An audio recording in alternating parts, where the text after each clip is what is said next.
में कल आपने श्रवण की श्री भागवत महत्व और श्री गौकर्ण जी महाराज की कथा। इतनी सुंदर कथा, श्रीमद् भागवत की महात्म्य की कथा आप सभी को बताया गया। श्रीमद् भागवत की महात्म्य की कथा में कल आपको बताया गया था कि देवता अमृत के कलश लेकर के सुखदेव जी महाराज के पास में आ गए थे।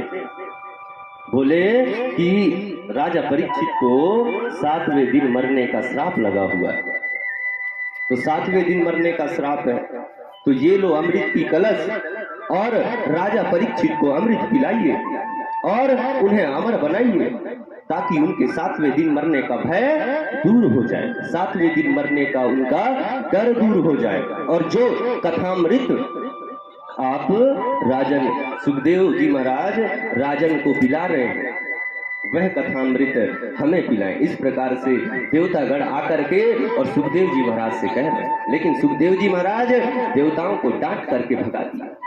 क्यों डांट के भगा दिया? क्योंकि देवताओं तो पहले से ही छलिया थे, पहले से ही छल करते थे और आज फिर छल करने आ गए। और देवता कभी अपना घाटे का सौदा नहीं करते, कभी भी अपने घाटे का सौदा नहीं किए, जब भी किए अपने फायदे का ही सौदा किए। समझिए, अमृत से ज्यादा पावरफुल है कथामृत, इसीलिए देवता अमृत के कलश लेकर के आ गए। और अगर कथामृत इतना पावरफुल नहीं होता ना, तो देवता अमृत के कलश लेकर के नहीं आते। सुखदेव मुनि डांट करके भगा दिया, कहे कि तुम जाओ, तुम कथा के योग्य नहीं हो। अरे भाई, कथा सुनने वालों को धैर्यशील होनी चाहिए। अगर आकर के देवतागण जैसे पूरे संसारी चुपचाप बैठ करके और भगवान की परम मंगलमयी कथाओं का श्रवण कर रहे थे, उसी प्रकार इंद्रादि देवता आकर के बैठ करके और भगवान की कथाओं को सुनते, भगवान की कथाओं का गायन करते, तो क्या सुखदेव महाराज उन्हें भगा देते? नहीं भगाते। लेकिन वहां पे वे सौदा करने के लिए आए थे, सौदा। और सौदा संतों को बिल्कुल भी पसंद नहीं।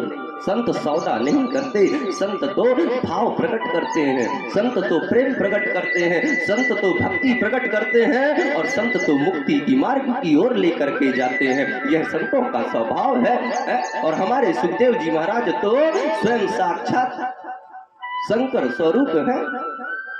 हमारी भवानी श्री राधा रानी के लाडले हैं, वो क्या ऐसा कर सकते थे? कदापि नहीं कर सकते थे। इसीलिए देवताओं को कहा कि देवताओं तुम जाओ, तुम यह कथामृत के लायक नहीं हो, यह कथामृत तुम्हारे लायक नहीं है, तुम बिल्कुल भी कथा सुनने के लायक नहीं हो। अभी इसी वक्त चले जाओ, नहीं तो मेरा दिमाग खराब हुआ तो मैं भी श्राप दे डालूंगा।